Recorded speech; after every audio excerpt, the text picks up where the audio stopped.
रोटी वाला ससुराल। सुनो जी, मुझे तो शीतल की बड़ी फिक्र रहती है। उसका ध्यान तो बस घर के बाहर दोस्तों के साथ घूमने फिरने में ही रहता है। उसे कुछ बोलो तो एक नहीं सुनती। मैं तो कहती हूँ इसकी जल्दी शादी वादी करवा दो, वरना लड़की हाथ से निकल जाएगी। तुमसे ज़्यादा चिंता है मुझे शीतल की शादी की। कल ही वो रामपुर वाले मौसा जी को फ़ोन भी किया था। बता रहे थे एक लड़का है नज़र में, उनका अपना घर है और लड़का भी अच्छा है। अरे तो फिर बस बात चलाओ ना, एक बार देखे तो सही लड़का और घर बार कैसा है। कौन से लड़की की बात चल रही है यहाँ? तुम्हारी शादी की बात चल रही है बेटी। अब तुम्हारी शादी की उम्र हो रही है तो लड़का तो देखना पड़ेगा ना। उफ़ो, मुझे अभी नहीं करनी शादी वादी। ये तो मेरे खेलने कूदने के दिन है। बहुत खेल कूद ली तुम, अब घर के काम धाम सीखने की कोशिश करो, समझी? ससुराल जाकर हमारी नाक मत कटवा देना। सब्जी काटनी तो आती नहीं इसको, तो नाक ही कटवाएगी। अरे मैं इसे शादी तक अच्छे से सब सिखा दूंगी। आप तो बस उस लड़के से इसकी शादी के बाद चलवाओ। कुछ दिनों बाद कुणाल और उसकी माँ शीतल को देखने घर आते हैं। कुणाल दिखने में बड़ा ही स्मार्ट होता है। शीतल तो उसे देखती ही रह जाती है। देखो जी, हमारी कोई डिमांड तो है नहीं, बस हम चाहते हैं कि लड़की घरेलू हो, घर के सारे कामकाज संभाल ले। अब आपके परिवार में तो बस 3 ही लोग हैं, पर हमारा तो खूब भरा पूरा परिवार है। बाकी हमें लड़की के घूमने फिरने दोस्तों से मिलने से कोई दिक्कत नहीं है। घर का काम करने के बाद जो चाहे सो करे।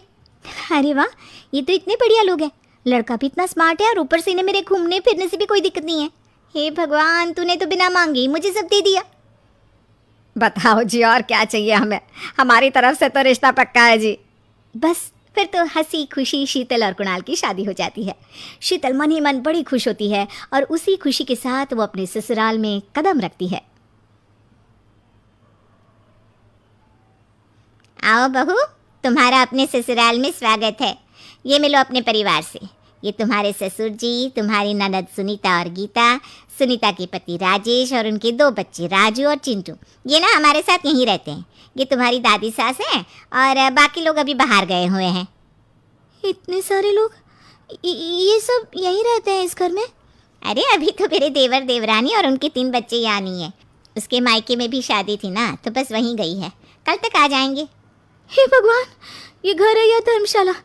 ये सब एक साथ इस घर में कैसे रहते हैं? मुझे तो पता ही नहीं था इनका इतना बड़ा परिवार है। अब समझी कि कोई डिमांड क्यों नहीं की इन्होंने।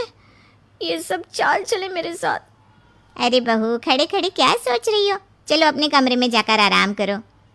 जी माँ जी। अगले दिन शीतल का ससुराल में पहला दिन होता है। शीतल रसोई में जाकर सबके लिए खीर बनाने लगती है। तभी उसकी ननद सुनीता आती है। अरे वाह भाभी, आज क्या बना रही हो?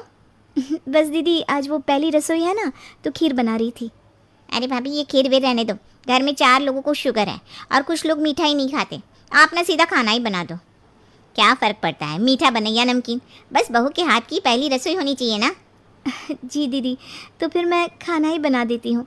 आप बता दो खाने में क्या बनेगा?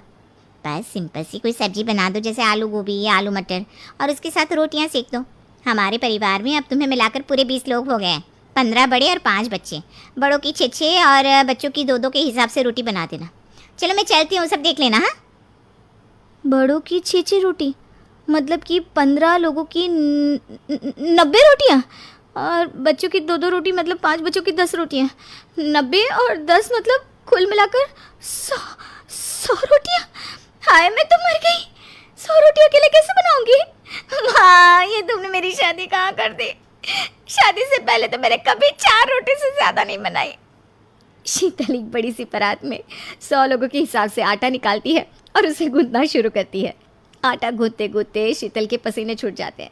उसके बाद बारी आती है रोटी बनाने की। शीतल एक एक करके रोटी बनाना शुरू करती है और 10 रोटी बनाते ही अपनी कमर पकड़ लेती है। हाय, मैं मर गई। मेरी कमर टूट गई खड़े खड़े, और ऊपर से इतनी गर्मी। मैं 100 रोटियाँ कैसे बनाऊंगी? अरे भाभी, सब बाहर रोटियों का इंतजार कर रहे हैं, ज़रा जल्दी जल्दी रोटी सेक दो।